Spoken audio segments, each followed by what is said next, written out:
Good morning प्यारे बच्चों, क्या हाल चाल। आशा करता हूँ आप लोग बहुत अच्छे होंगे। तो मेरे प्यारे स्कूलों पुनः पहुंच चुके हम फिजिक्स के एक न्यू बहुत ही मोस्ट इंपॉर्टेंट क्वेश्चन के साथ। तो हमारा आज का क्वेश्चन है, गोलीय दर्पण में उत्तल दर्पण के लिए वक्रता त्रिज्या और फोकस दूरी में संबंध स्थापित कीजिए। मेरे प्यारे स्कूलों, इससे पहले हमने पढ़ा है गोलीय दर्पण में अवतल दर्पण के लिए वक्रता त्रिज्या और फोकस दूरी में संबंध। किसके लिए? अवतल दर्पण के लिए हमने पढ़ लिया है। अगर आप लोगों ने नहीं पढ़ा है तो इस वीडियो के डिस्क्रिप्शन बॉक्स में जाइए, वहां पर आप लोग को मिल जाएगा कि दर्पण किसे कहते हैं। अवतल दर्पण के लिए वक्रता त्रिज्या और फोकस दूरी में संबंध स्थापित कीजिए, है ना। तो आप लोगों ने नहीं पढ़ा है तो वीडियो के डिस्क्रिप्शन बॉक्स में जाके वहां से आप लोग देख सकते हैं। और इसी क्वेश्चन को एक घुमा के पूछ लेता है, सिद्ध कीजिए कि F बराबर R/2। अगर पूछता है सिद्ध कीजिए कि F बराबर R/2, तो आप लोग उत्तल दर्पण के लिए और अवतल दर्पण के लिए, ये दोनों के लिए रहेगा। तो आपसे जो व्यंजक आता है, अवतल का आता है तो अवतल कर दीजिए, उत्तल का आता है तो उत्तल का कर दीजिए। लेकिन अगर इसी व्यंजक को पूछता है अवतल दर्पण के लिए सिद्ध कीजिए कि F बराबर R/2, तो आप लोग को क्या करना है मेरे प्यारे स्कूलों, कि आप लोग को सिर्फ अवतल दर्पण का डायग्राम बनाना है। किसका? अवतल दर्पण का डायग्राम बनाना है। बाकी सेम प्रोसेस वही रहेगी, जो पूरा व्यंजक है वो सेम ही रहता है, बस इसमें डायग्राम मायने रखता है ना, कि आप लोगों ने अवतल का किया है कि उत्तल का किया है। डायग्राम से ही देखकर पता चल जाता है ना। और अगर उत्तल दर्पण के लिए पूछता है, उत्तल दर्पण के लिए सिद्ध कीजिए कि F बराबर R/2, तो आप लोग को वहां उत्तल दर्पण का डायग्राम बनाना है और इसी क्वेश्चन को हमें व्यंजक को सॉल्व करना है। तो आशा करता हूं आप लोग बहुत ही प्रॉपर तरीके से मेरी बात को समझ चुके होंगे। अगर समझ में आ गई है तो फटाफट वीडियो को लाइक कर दें, और चैनल पर नए हैं तो रिस्क स्टडी यूट्यूब चैनल को सब्सक्राइब करके बेल आइकन को दबा लें, है ना। हम चलते हैं, बात कर रहे हैं आज उत्तल दर्पण के लिए वक्रता त्रिज्या और फोकस दूरी में संबंध, है ना। तो डायग्राम को देखकर ही पता चल जाता है कि उत्तल दर्पण है कि अवतल दर्पण। तो अभी हम प्रेजेंट टाइम पे बात कर रहे हैं किसके? उत्तल दर्पण की। तो उत्तल दर्पण क्या होता है कि वह दर्पण जिसका पिछला भाग क्या होता है? उभरा हुआ होता है। देख रहे हैं, उभरा हुआ भाग है, मतलब उठा हुआ पीछे साइड देख रहे हैं, ये भाग उभरा हुआ दिख रहा है हम लोग को, है ना। इससे पता लगाया जा सकता है कि हमारा क्या है, दर्पण क्या है, हमारा उत्तल दर्पण है। तो क्या बोलेंगे, ये होगा, इसका नाम देते, पहले हम नाम कर देते हैं M1, इसको कर देते हैं M2, बीच में कर देते हैं हम क्या, ध्रुव। और ये हमारा होगा मुख्य अक्ष, क्या होगा, ये होगा हमारा मुख्य अक्ष। ये मुख्य अक्ष, यहाँ पर होता है फोकस F, यहाँ पर होता है C वक्रता केंद्र, है ना। तो मुख्य अक्ष के समांतर एक प्रकाश किरण आपतित होती है। ये मुख्य अक्ष के समांतर एक प्रकाश किरण ये आपतित हुई, आप लोगों को दिखाई दे रहा है ना। ये आपतित होती है, ये आपतित, ये डायग्राम बताता है कि इधर की ओर प्रकाश किरण जा रही है। लेकिन परावर्तन के बाद क्या होता है, वो अपने मार्ग से विचलित होकर वापस लौट जाती है, ये वापस चली गई, है ना। लेकिन क्या होता है कि ये फोकस से जाती हुई प्रतीत होती है, ऐसा। अगर पीछे की ओर हम देखेंगे तो इसका जो सिद्ध, जो ये परावर्तन होकर गई, तो कहाँ से जाती है ये? फोकस से होकर। इसका जो पिछला परछाई जिसको बोलते हैं, परछाई वाला भाग जो हिस्सा होता है, वह फोकस से जाता हुआ हमें प्रतीत होता है। कहाँ से? फोकस से जाता हुआ प्रतीत होता है। तो इसको, ये F हो गया, ये C हो गया, इसको नाम दे देते हैं D। क्या देते हैं? इसको नाम देते हैं D। और BN एक लंब डाला हमने, ये एक हमारा लंब होता है, तो ये वाला इसको A कर दिए, ये जो कोणटा हो गया ये B हो गया, इसको हमने दे दिया N। और ये जो N होता है, ये इसका परछाई भी देखेंगे तो ये वक्रता केंद्र से होकर जाती हुई हमें प्रतीत होगी। कहाँ से? वक्रता केंद्र से जाती हुई हमें, ये जो BN हमने लंब डाला, ये BN लंब डाला, तो इसकी भी तो कोई परछाई होगी ना। तो इसकी परछाई को जब मिलाते हैं तो ये वक्रता केंद्र में जाकर के मिलती है। तो कोई दिक्कत है स्कूल, कोई दिक्कत नहीं। अब इसके बीच की दूरी, तो ध्रुव और फोकस के बीच की दूरी क्या होती है? स्मॉल f होती है। और ध्रुव और वक्रता केंद्र के बीच की दूरी जो होती है मेरे प्यारे स्कूलों, वह कैपिटल R होती है। क्या होती है? कैपिटल R होती है। आप लोग इसे ध्यान रखिएगा। तो कोई दिक्कत प्यारे स्कूलों, कोई दिक्कत नहीं। एक बार अब डायग्राम को मैं बता देता हूं क्या क्या इसमें हमें थ्योरम में लिखना है।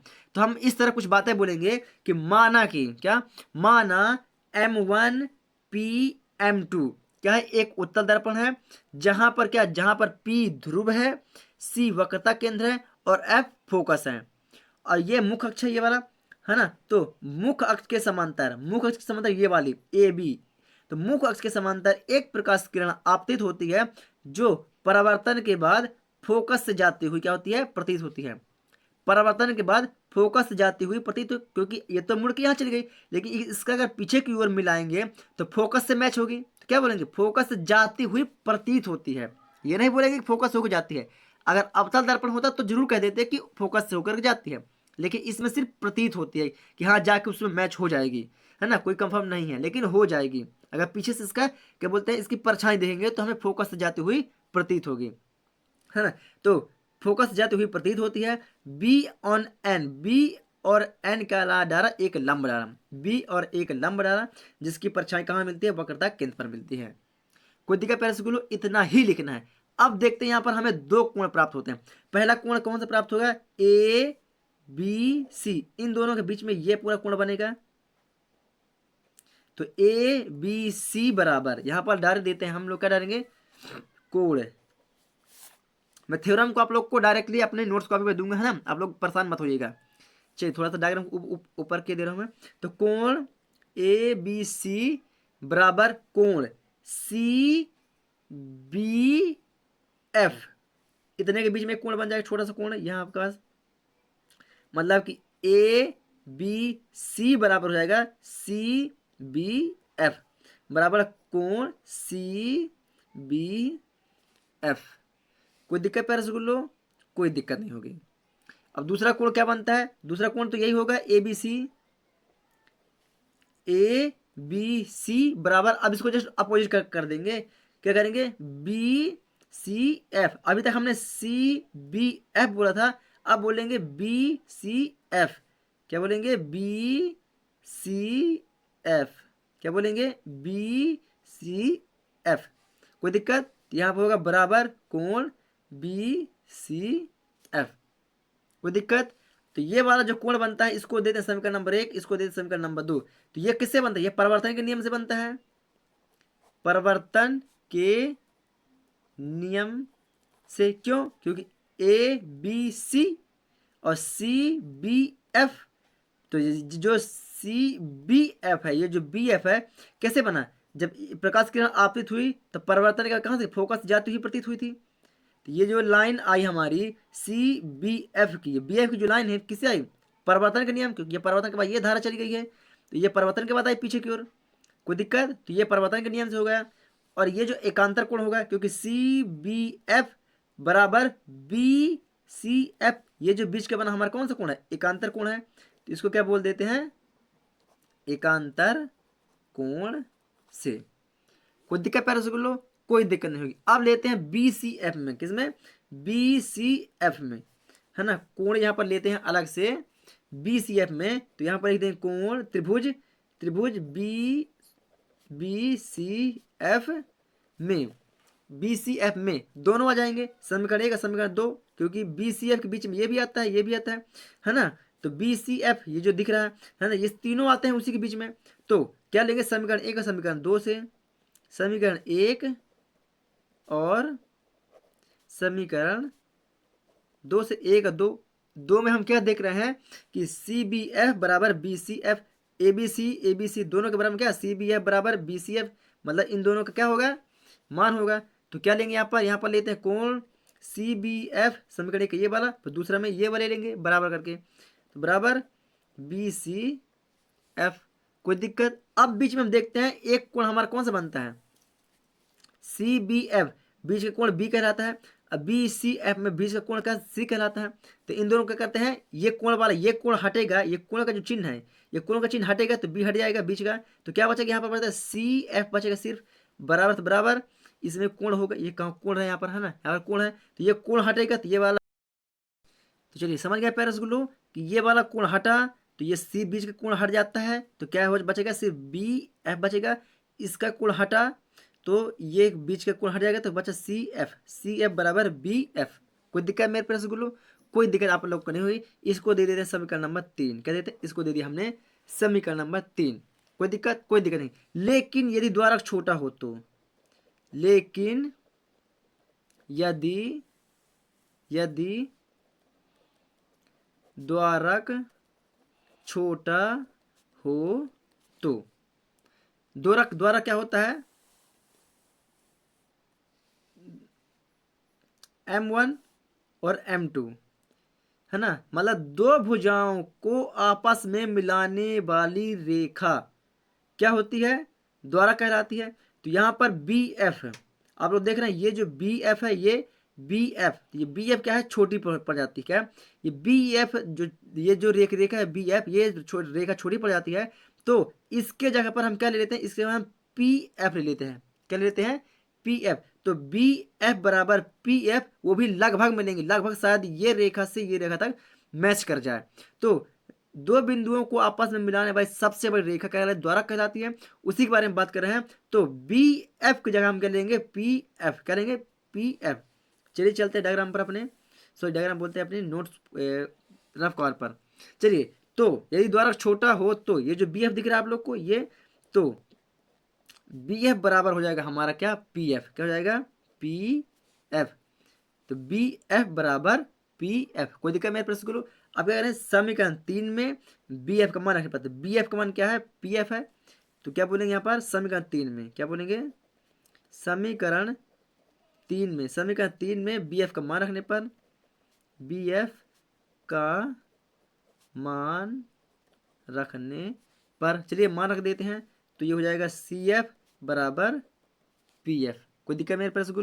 वो भी क्या, लगभग। यहाँ क्या डालेंगे, यहाँ पर डालेंगे हम लगभग। क्या डालेंगे, लगभग। इसको दे दे समीकरण नंबर 4। लगभग क्यों डालेंगे, क्योंकि बी एफ जो है, बी एफ का मान तो पी एफ है। अब पी एफ हमारा द्वारा को पुजा पाएगा, नहीं पुजा पाएगा, ये कोई कंफर्म नहीं है। इसलिए हमने क्या डाला, लगभग पी एफ। क्या डाला, हम लगभग डाल दिया पी एफ। अब समीकरण 4 के दोनों पक्षों में पी एफ को जोड़ने पर, क्या, समीकरण 4 के दोनों पक्षों में, इसके दोनों पक्षों में पी एफ को जोड़ने पर, है ना। तो यहाँ पर डाल देते हेडिंग, समीकरण 4 के दोनों पक्षों में पी एफ को जोड़ने पर, क्या, जोड़ने पर। चलिए जोड़ देते हैं। तो यहाँ पर क्या हो जाएगा, P F plus C F बराबर, यहाँ पर P F plus P F. कोई दिक्कत मेरे प्रश्न को, कोई भी दिक्कत आप लोग को नहीं होगी। चलिए, अब यहाँ पर P F P F P F, दो पॉइंट आप लोग को दिखाई दे रहा है। चलिए थोड़ा सा मैं आप लोग को एक चीज़ दिखा देता हूँ। मैं यहाँ पर ये हमने एक लाइन खींची और डायग्राम में हमको पता है सी यहाँ पास है, एफ यहाँ पास है, यहाँ पर एफ है, यहाँ पर सी है, और यहाँ पर क्या है, हमारा पी है। क्या है, पी है। तो पी एफ है, ये क्या है, पी एफ है। क्या है, पी एफ। अब पी एफ में अगर हम सी एफ और जोड़ दें, क्या, सी एफ और जोड़ दें, तो क्या हमको क्या मिल जाएगा, पी सी मिल जाएगा। क्या, क्या मिल जाएगा, पी सी। मतलब पी एफ तो पहले ये देखिए आपका पी एफ लिखा हुआ है, तो ये हो गया हमारा पी एफ। और फिर यहाँ पर सी एफ लिखा हुआ है, क्या, सी एफ, मतलब P F plus C F. तो P F plus C F दोनों है। तो अगर हम P F plus C F ना लिख के इसको सीधे डायरेक्ट पी सी लिख दें, क्या लिख दें, पी सी लिख दें, तो मान लो वही लिखा हुआ है, यस वही लिखा हुआ है। तो बराबर पी एफ प्लस 2pf। कोई दिक्कत पैसे को लो, कोई दिक्कत नहीं। तो पी पी सी के बीच की दूरी, पी और सी के बीच की दूरी क्या है, हमने पहले डायग्राम में आप लोग को बताया। तो अब एक बार पुनः डायग्राम को देखिएगा। पी एफ, पी और एफ के बीच की दूरी क्या है, आर है, सॉरी एफ है। क्या है, पी और एफ के बीच की दूरी क्या है, स्मॉल एफ। और पी और सी के बीच की दूरी क्या है, कैपिटल आर। चलिए वहां पर मान रख देते हैं डायरेक्टली हम। तो P और C के बीच की दूरी क्या है हमारी, कैपिटल R है, बराबर 2pf के बीच की दूरी क्या है, स्मॉल f है। क्या है, स्मॉल f है। तो R के बटे में हम क्या कर देते हैं, 2 को ले आते हैं, यहाँ बचता सिर्फ हमारा f। क्या बचता है, f, और f को पलटी मार देते हैं। तो ये हो जाएगा स्मॉल f बराबर R बटे 2। ये होगा हमारा answer, that prove, THATPROVED, that prove. कोई दिक्कत मेरे प्यारे गुल्लो, कोई दिक्कत आप लोग को नहीं होगी। ये रहा हमारा आंसर मेरे प्यारे गुल्लो। अगर आप लोगों को समझ में आया तो वीडियो को लाइक करें, और चैनल पर नया है तो चैनल को सब्सक्राइब करके बेल आइकन को जरूर दबा लें, ताकि आने वाली वीडियो की नोटिफिकेशन आप लोग को मिलती रहे। चलिए प्यारे गुल्लो, आप लोग फटाफट क्वेश्चन को लिखिए। क्वेश्चन को लिखने के बाद आप लोग डायग्राम को प्रॉपर तरीके से बनाइएगा, है ना। वीडियो लंबी ना हो इसलिए मैं थोड़ा सा वीडियो को आगे को स्किप कर रहा हूँ। चलिए, तो ये रहा हमारा वीडियो का थ्योरम। तो आप लोग वीडियो का थ्योरम प्रॉपर तरीके से लिखिए। चलिए, ये थ्योरम रहा हमारा। थ्योरम को आप लोग प्रॉपर तरीके से देख करके लिख सकते हैं। कोई दिक्कत पैरस लो, कोई दिक्कत नहीं। इतना याद तो स्क्रीनशॉट ले लीजिए फटाफट। है ना। अगर आप लोग अच्छे से नहीं दिख रहा है तो अपने वीडियो की क्वालिटी को बढ़ा लें तो आप लोग को बहुत ही प्रॉपर तरीके से दिखने लगेगा। चलिए इसके बाद आप लोग ये चलते हैं हम थ्योरम के बाद आप लोग प्रॉपर तरीके से यदि द्वारक छोटा हो तो, यदि द्वारक छोटा हो तो, यदि, लेकिन यदि द्वारक छोटा हो तो, यहाँ तक आप लोग प्रॉपर तरीके से लिख लीजिएगा। यस वीडियो या तो स्क्रीनशॉट ले लीजिए, बस इसके नीचे से एक लाइन ही बची है थोड़ा सा, यस इसको लिख लीजिए। फिर चलते हैं हम नेक्स्ट पेज पर। चलिए अगर आप लोगों ने यहाँ तक लिख लिया चलिए चलते हैं नेक्स्ट पेज पर।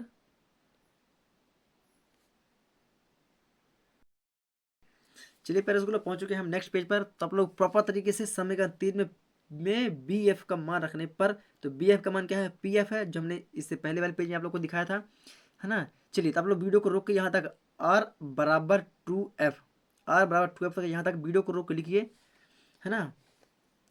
थोड़ा सा वीडियो को मैं ऊपर को स्किप कर रहा हूँ ताकि आप लोग पूरा का पूरा व्यंजक को सॉल्व कर सकें।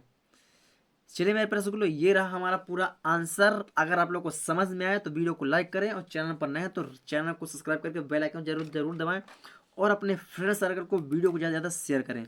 चलिए मेरे प्यारे स्कूलों मैं मिलूंगा आप लोग को एक न्यू नेक्स्ट वीडियो के साथ, तब तक के लिए जय हिंद।